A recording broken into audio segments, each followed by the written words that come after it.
Bom, então vamos falar sobre o polietileno terftalato, o PET. O PET ele é um poliéster termoplástico e poliésteres são polímeros de moléculas lineares que contêm em sua cadeia grupos ésteres. E ele é derivado de uma condensação de um diácido com um diol.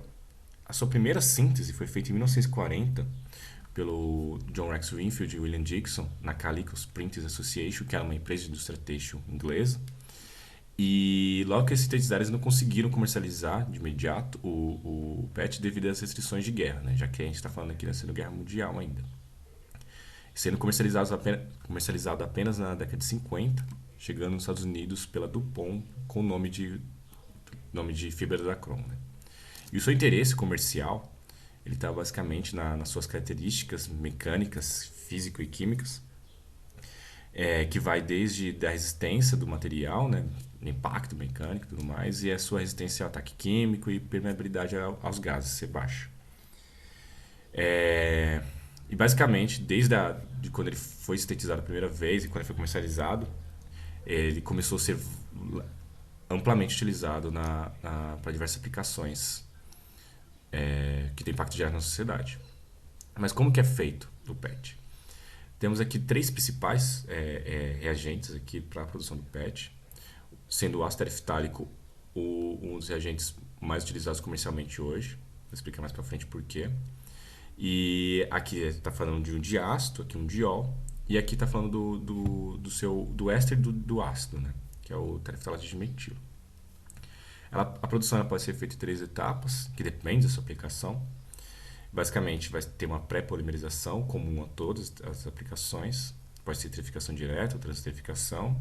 Depois uma policondensação, onde você vai, de fato, fazer o polímero de PET. E depois a polimerização no estado sólido, que aqui é quando você vai aplicar ele para PET estrutural. Né? No caso, por exemplo, garrafas PET. E da onde vem os reagentes? Né? O ácido tereftálico, o DMT e o etilenglicol. O ácido tereftálico ele vem da oxidação do paraestileno, que por sua vez vem do petróleo. E nessa reação aqui de oxidação, você acaba produzindo muitas impurezas e você precisava purificar o ácido tereftálico. Mas até a década de 70 era difícil purificar o ácido tereftálico por ele ser muito insolúvel. Então convertia ele para o DMT, que ele era mais solúvel, assim você conseguia purificar e aí fazer uma transiterificação com etileno glicol e produzir seu PET. Mas com o advento de técnicas para você conseguir purificar melhor o ácido tereftálico, ele foi priorizado pelo seu custo, né? Você não passar por esse processo de metilização, transformar no éster. E como a gente vai ver, o DMT aqui na reação de transferificação ele libera metanol. Então você vai ter mais um processo aí de purificação da sua reação. Né? O etilenglicol, por sua vez, ele vem da oxidação do etileno, que pode vir tanto do óleo de petróleo, né, quanto do gás natural. E aqui tem um diagrama esquemático da produção do PET. Né? Aqui você primeiro coloca, você mistura todos os reagentes, catalisadores, aditivos. Você forma uma pasta e depois você passa pelo reator de esterificação, que aqui na esterificação direta vai liberar a água. Você retira essa água. Depois passa por mais um reator de esterificação. Aqui o etilenglicol é reciclado. E aqui é adicionado catalisadores e aditivos novamente. Você tira novamente a água. E depois você passa pelo processo de polimerização, de fato. Que aqui você vai ir para o processo de policondensação. E é onde libera etilenglicol e você tira esse etilenglicol para conseguir avançar na sua reação, como eu vou mostrar mais para frente. Depois você formou os polímeros, você seca ele e transforma ele em granulatos, né? Você corta ele. Que aqui ele já pode ser aplicado aos seus diversos destinos, né? Então a esterificação direta é uma reação autocatalítica, né? Visto que ela é catalisada por ácido, e aqui você tem excesso de ácido tereftálico, então ele se autocatalisa, ele faz o processo de autocatálise. E esse vai formar o pré-polímero, né? Que é o BHET, que depois vai ser condensado e vai formar o polímero de PET. Como a gente pode ver aqui, ele é autocatalisado, catalisado por ácido. E aí ele vai formar o BHET, que isso aqui depois vai ser condensado e vai formar o polímero de PET. Aqui é a transiterificação. Aqui a gente já usa um catalisador de antimônio. Vou explicar mais para frente qual é o papel desse catalisador. E aqui a gente pode ver o grupo metila aqui, né, formando o éster do tereftalato.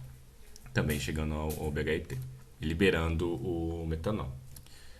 É, Aí depois você faz o processo de policondensação, que o BHT, o pré-polímero, ele é condensado e forma o polímero de PET. Aqui o grau de cristalinidade é menor. Se você tentar aumentar esse grau de cristalinidade, ele pode levar a,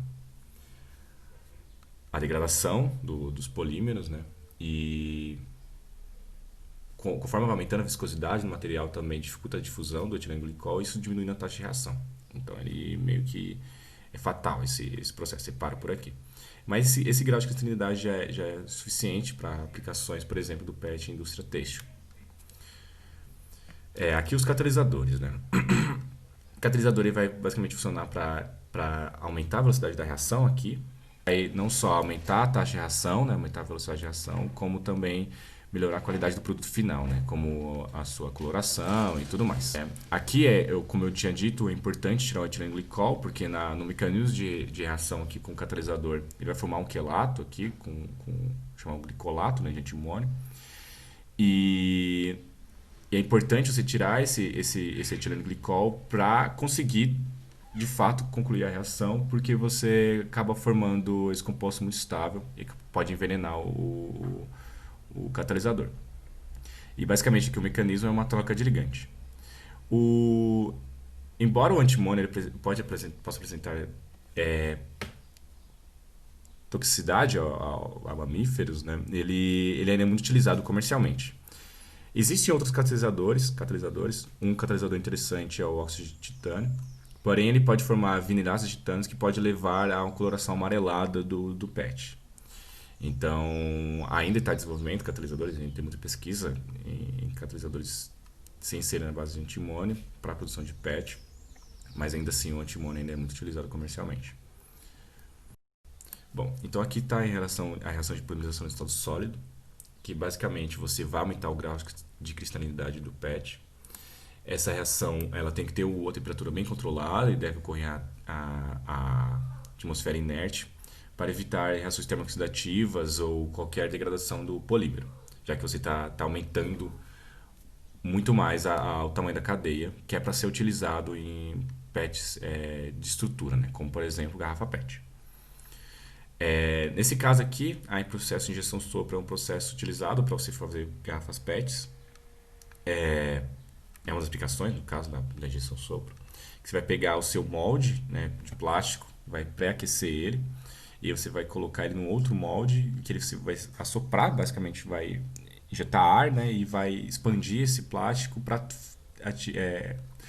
ele adquirir o formato do seu molde e produzir o seu plástico final, né.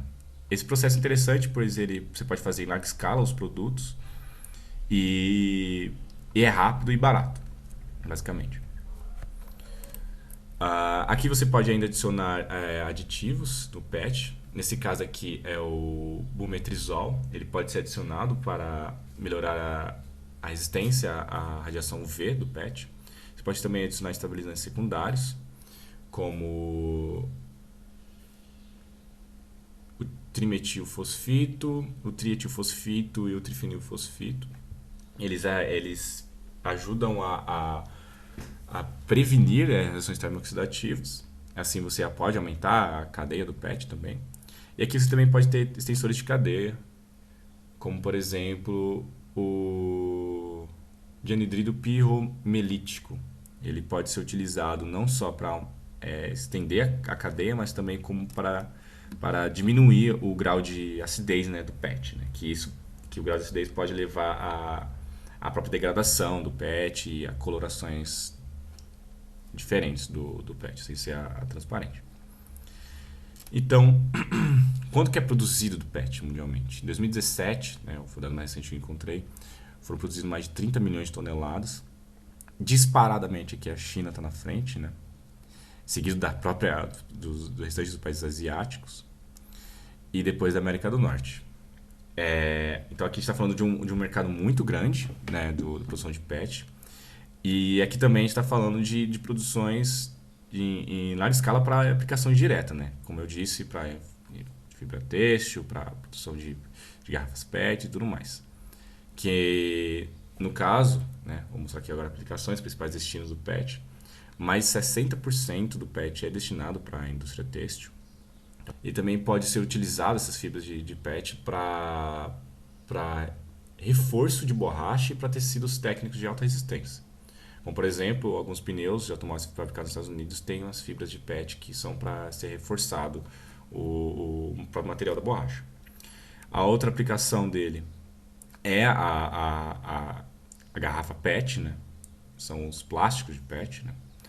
Que aqui é o maior impacto social assim, que a gente pode observar assim, direto do PET, visto que uma das principais complicações aqui, né? Você está produzindo um material super resistente, super estável. Claro, ele não apresenta um alto grau de toxicidade, mas aqui está falando de um produto muito bem estruturado, muito bem pensado para ser descartado. Eu vou falar um pouquinho mais agora adiante sobre as consequências disso na não só na sociedade, mas no nosso meio ambiente. E aqui nós temos os polímeros de engenharia, né? Então, sobre o PET, né? Sobre a garrafa PET. Desde 1950, quando ele começou a ser comercializado, se produziu mais de 8 bilhões de metros cúbicos de plástico. Né? Não só o PET, mas diversos outros plásticos. Sendo que 6,3 bilhões dele viraram lixo. E somente 9% desses plásticos são reciclados. E outros 12% são queimados, né? Que aqui é para produção de... Você pode utilizar ele para produção de energia mesmo. E o restante ele fica no meio ambiente. Então, aqui não só é importante destacar a importância de você reciclar esses plásticos, principalmente o PET, como também mostrar como que é pensado nosso padrão de consumo, né? Você produz um composto que é barato e, consequentemente, você aplica ele para simplesmente ser descartado. E uma outra grande questão é que grande parte desses plásticos vão diretamente para o oceano, que a gente tem outros problemas, não só de própria contaminação, né, do oceano, de lixo, mas também sobre a questão do impacto na fauna e na cadeia alimentar de todo o ecossistema da própria Terra, né? Enfim. Aqui estão minhas referências e é isso.